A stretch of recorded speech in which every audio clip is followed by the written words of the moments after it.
Bonjour à tous, c'est Nicolas, bienvenue sur la chaîne Autodomo. Aujourd'hui, nouvelle vidéo où je vais vous parler d'un outil. Et donc, c'est un outil de la marque Fartool. Donc, ici, la clé à choc, donc le modèle CH350C. Donc, comme d'habitude, on va faire le tour de boîte, voir un petit peu ce qu'il y a de noté dessus, quelles sont les informations qui nous sont communiquées sur l'emballage, le déballage, voir un petit peu ce qu'il y a à l'intérieur et une utilisation en conditions réelles, voir un petit peu ce qu'elle a dans le ventre. Donc, comme je vous le disais, c'est une clé à choc de la marque Fartool, donc le modèle CH350. Donc, on a le petit visuel ici de la clé à choc. C'est une clé à choc qui fonctionne sur batterie, une batterie de 18 volts, donc batterie qui est fournie avec, bien entendu, avec le chargeur. On verra ça lors du déballage. C'est un moteur brushless, donc sans charbon, donc un moteur qui a une plus grande durée de vie que les moteurs à charbon. Un couple maxi, donc ils nous disent ici de 350 Nm. On a les 11 douilles, différentes douilles qui sont fournies avec pour pouvoir l'utiliser directement des sorties de l'emballage. Ici, donc, ils nous disent qu'il y a la batterie de fournie et donc toujours les 11 embouts de visage. C'est une batterie au lithium, donc de 18 volts, comme je vous le disais juste avant. On va passer sur l'arrière avec un petit peu plus de caractéristiques. Je vais vous faire un petit zoom pour que vous voyez de plus près. Alors, on retrouve toujours le note visuelle du produit qui sera à l'intérieur. Donc, ils nous disent toujours un couple maximum de 350 Nm qui s'est renoté ici. Donc, c'est un carré de 1,5. Donc, c'est un carré standard, hein. Vous pourrez adapter vos douilles si vous en avez déjà dessus. Un variateur électronique pour pouvoir aller plus ou moins vite. On a ici la petite gâchette pour pouvoir changer le sens, donc en vissage ou en dévissage. On peut régler la cadence de frappe, donc jusqu'à 3000 coups par minute. Donc on a l'inverseur de sens de rotation, comme je vous l'ai dit juste avant, le moteur brushless. Ici, on a un petit visuel d'utilisation et on a le contenu de l'emballage. Donc les 11 douilles, donc de 8 à 24 mm, la boîte de transport, le chargeur, le manuel d'utilisation et la batterie qui est fournie donc dans le packaging. On va faire le déballage, voir un petit peu ce qu'il y a à l'intérieur. Donc la mallette, elle, est relativement simple, hein, il n'y a rien de noté dessus. Voilà. Au premier abord, comme ça, on ne sait pas trop ce qu'il va y avoir à l'intérieur. Donc on va l'ouvrir. Donc ici, pour découvrir ce qu'il y a dedans. Donc les manuels d'utilisation, donc ils vont nous reprendre comment utiliser, comment mettre en charge la batterie, comment régler notre appareil suivant ce qu'on a besoin de faire avec. Voilà, donc on a des différents dessins qui nous expliquent un petit peu tout ça. On a ici donc la clé à choc, le chargeur et les douilles qui sont dans le petit sachet ici. Donc le chargeur, c'est un chargeur standard qui nous délivre donc du 21,5 volts en 2,4 ampères.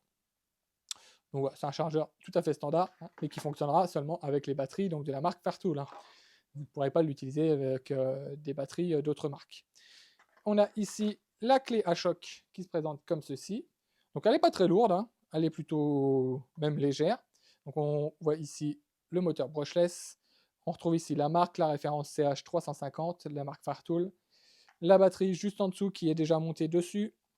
Donc c'est un système comme tous les appareils électroportatifs, hein. Vous venez appuyer sur la petite languette ici pour pouvoir déclipser la batterie et pouvoir la reclipser.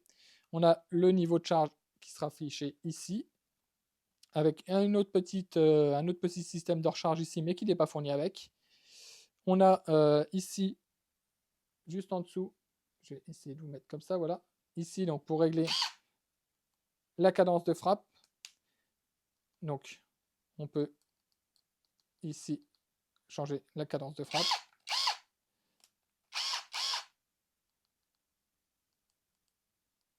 Donc voilà. La petite gâchette de mise en marche, la gâchette d'inversion de sens de rotation. Et on a dans le petit sachet ici toutes les douilles qui sont fournies avec. Donc voilà, c'est des douilles standards, hein. mais bon, qui sont faites pour clé à choc. À savoir qu'il y a des douilles spéciales clé à choc et il y a des douilles spéciales outils à main, on va dire. Voilà. Donc pour les clés à choc, privilégiez l'utilisation des douilles spéciales clés à choc pour éviter que la douille explose, parce que celles qui sont utilisées à la main ne sont pas faites pour recevoir les chocs d'une clé à choc, forcément. Donc on a toutes les douilles ici dans le petit sachet qui sont fournies dedans. Et on a également ici le petit clips qui servira à venir fixer ici pour pouvoir accrocher la clé à choc à votre ceinture si vous voulez l'accrocher à la ceinture. Donc voilà pour le tour de boîte. Bon, bah, pas grand chose à dire, hein. Le principal y est, hein, la clé à choc, le chargeur, la batterie et les douilles. Donc tout est fourni, il n'y a plus qu'à l'utiliser. Donc, au niveau de l'espace de rangement dans la mallette, j'aurais bien aimé quand même un espace de rangement un peu plus pratique pour les douilles. Là, c'est vrai que elles sont mises un petit peu à l'arrache dans la mallette. Il n'y a pas beaucoup de place. Voilà, on peut en ranger là, on peut en ranger deux autres là. Et puis voilà. Ensuite, le chargeur qui va venir se ranger ici. Bon, voilà, tout rentre, mais c'est vraiment ric-rac. Alors, au niveau de la prise en main, franchement, rien à dire. Elle n'est pas lourde. L'ergonomie de la poignée fait que on a bien nos doigts qui sont juste en dessous et notre doigt ici pour appuyer sur la gâchette. C'est vraiment très bien. L'équilibre de l'appareil fait que le poids est bien réparti. Au niveau des finitions, rien à dire également.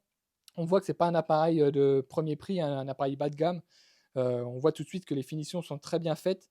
Donc ça engage vraiment une qualité du produit et une qualité d'utilisation indéniable, hein. À ce niveau-là, il n'y a vraiment rien à dire. Donc pareil, au niveau de la mise en place des douilles sur l'appareil, ça se fait quand même relativement simplement. Là où d'autres appareils, il faut forcer pour pouvoir mettre la douille, ici, elle rentre relativement simplement, facilement, sans forcer. Pareil, pour la retirer, c'est vraiment très simple. Donc, comme quoi les douilles et le carré ici sont vraiment ajustés très très bien. C'est pas des douilles ou un carré fait avec des tolérances énormes. Ici, on sent que c'est vraiment ajusté comme il faut et parfaitement. Ensuite, au niveau de l'utilisation, voilà. Vraiment, franchement, la douille, elle se sauve pas. C'est vraiment très bien à ce niveau-là. Alors pareil, hein, si vous disposez déjà de douilles pour clé à choc d'une marque différente, comme vous pouvez le voir, il faut bien mettre forcément le carré bien en face de l'autre. Ça s'adapte parfaitement. Vous pouvez très bien utiliser des douilles d'autres marques sur l'appareil pour pouvoir l'utiliser. Ici, ce sont des douilles spéciales pour le démontage et le remontage de jantes alu sur les voitures. Elles sont recouvertes de plastique pour éviter de rayer et de détériorer les jantes alu. Mais voilà, c'est des douilles également pour clé à choc, tout comme celles-ci qui sont fournies avec. Mais celle-ci, on va privilégier l'utilisation sur du serrage et desserrage d'écrous et de boulons où il n'y a pas de risque de rayure ou de détérioration du support. Donc voilà, vraiment, à ce niveau-là, rien à dire. Au niveau du temps de recharge de la batterie, alors je l'ai vidé complètement, je l'ai rechargé complètement. Il a fallu entre le début de recharge et la fin de recharge, une fois que la batterie était complètement rechargée, il a fallu une demi-heure. Donc en 30 minutes, votre batterie est rechargée. C'est peut-être un petit peu moins parce que je n'ai pas vu exactement à quel moment la batterie était rechargée, mais au bout d'une demi-heure, la batterie était déjà à 100% rechargée. Donc on se retrouve devant la roue de la voiture. Donc les 5 écrous ont été serrés pour la dernière fois en concession, donc avec des outils certainement pneumatiques et professionnels. On va prendre notre clé à choc. Donc j'ai mis l'embout qui va bien pour les jantes alu. On va essayer de desserrer ça tout de suite. Donc on se met ici. Donc le desserrage il s'est produit sans souci. On va essayer de resserrer. Donc on va resserrer à la main. Toc, et on va finir à la choc. Donc impeccable. On va essayer de redesserrer. Et comme vous avez pu le voir, elle a eu plus de mal à se desserrer elle-même, enfin à desserrer la vis qu'elle, elle avait serrée, qu'à desserrer lorsqu'elle avait été serrée par le concessionnaire. Donc, on va la resserrer.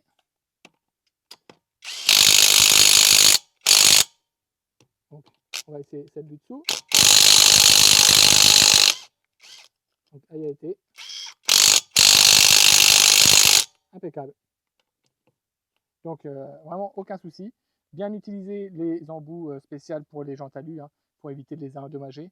Et franchement, elle fait largement le job. Pour conclure sur la CH350C, donc la clé à choc de chez Fartool. Donc pour moi, un très bon produit. Je vais commencer par les points négatifs quand même, mais qui ne vont pas concerner le produit en lui-même, qui vont concerner plus le packaging. C'est au niveau des rangements. Donc au niveau de la clé à choc pour la ranger, c'est très bien. Au niveau du chargeur pour le ranger, c'est très bien. Il y a juste au niveau des douilles, j'aurais aimé des compartiments un petit peu mieux pour pouvoir au moins les placer, qu'elles ne bougent pas et qu'on n'ait pas à chercher la douille dont on a besoin. J'aurais aimé également qu'il nous soit fourni avec au minimum 3 douilles spéciales jante alu. Ça aurait été un plus également. Bon voilà, ça c'est des petites choses que moi j'aurais aimé, mais bon voilà, c'est quand même des petits points négatifs pour moi. Sinon au niveau des points positifs, alors là il y en a plusieurs. C'est une clé à choc qui pour moi peut être utilisée aussi bien au niveau personnel qu'au niveau professionnel. Pourquoi ? Parce que c'est une clé à choc qui est très bien équilibrée, je trouve. La prise en main est très très bonne. Le plastique utilisé, la coque est faite d'un certain matériau qui fait qu'on a pas mal au poignet. Vous savez, des fois on tient des outils comme ça où on commence à avoir mal là, où on va avoir mal au niveau des doigts ici parce que à force de les utiliser, ça va frotter ici, ça va faire mal. Là ici non, le matériau utilisé est très très bon et qui est très agréable à utiliser. Pareil au niveau des chocs, lorsqu'elle donne des chocs, ça fait pas mal au poignet, on sent pas les chocs dans le poignet, c'est très très bien absorbé. Un autre point positif également, c'est le fait, vous avez vu dans le test, des écrous serrés en concession, donc j'imagine serrés au couple adéquat par rapport à la taille de l'écrou, elle n'a eu aucun mal à les desserrer. Donc comme quoi c'est un appareil qui peut être très bien utilisé dans une concession, dans un garage automobile par exemple. Elle n'a eu aucun mal à les desserrer. Lors du serrage du même écrou, elle a même eu plus de mal à le redesserrer une fois avoir été serrée par elle-même que par le concessionnaire. Donc comme quoi elle en a sous le coude et elle envoie du steak comme on dit. Donc voilà, si vous avez des questions, n'hésitez pas à les poser en commentaire sous la vidéo ou sur le groupe Facebook, on sera un plaisir d'y répondre. Puis moi je vous dis à bientôt pour une prochaine découverte de produits. Ciao!